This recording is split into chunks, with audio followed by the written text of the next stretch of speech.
నమస్తే. ఇవాళ కర్నూలు జిల్లాలో మాజీ సీఎం జగన్ పర్యటించనున్నారు. ముఖ్యంగా జగన్ పర్యటన ఉద్దేశం ఏంటంటే, ఇటీవల ఆలూరు నియోజకవర్గ ఎమ్మెల్యే విరూపాక్షి అరెస్ట్ అయి కర్నూలు జిల్లా జైల్లో రిమాండ్ ఖైదీగా ఉన్నారు. ఆయనతో పాటు 15 మంది వైసీపీ కార్యకర్తలు కూడా జైల్లో ఉన్నారు. ఈ నేపథ్యంలో కర్నూలు జిల్లాలో జగన్ పర్యటించి అలాగే పార్టీ కార్యకర్తలతోన ఎమ్మెల్యే విరూపాక్షతోన ములాఖత్ అయి వారికి భరోసానివ్వనున్నారు. అలాగే ఎమ్మెల్యే విరూపాక్ష కుటుంబ సభ్యులకు పార్టీ అండగా ఉంటుందని ధైర్యం చెప్పనున్నారు. పార్టీ కోసం పనిచేసే ప్రతి ఒక్కరికి పార్టీ అండగా ఉంటుందని, ఈ పర్యటనే దానికి నిదర్శనమని పార్టీ వర్గాలు చెబుతున్నాయి.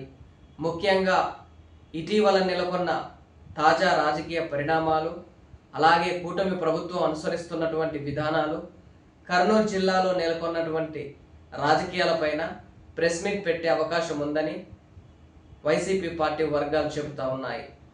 ముఖ్యంగా మాజీ సీఎం జగన్ పర్యటన ఉద్దేశం ఏంటంటే, పార్టీ కోసం కష్టపడిన వారి కోసం పార్టీ అధినాయకత్వం, పార్టీ నాయకులు ఎల్లప్పుడూ అండగా ఉంటారనే ఉద్దేశంతోన ఈ పర్యటన ముఖ్య ఉద్దేశమని వైసీపీ పార్టీ నాయకులు చెబుతా ఉన్నారు.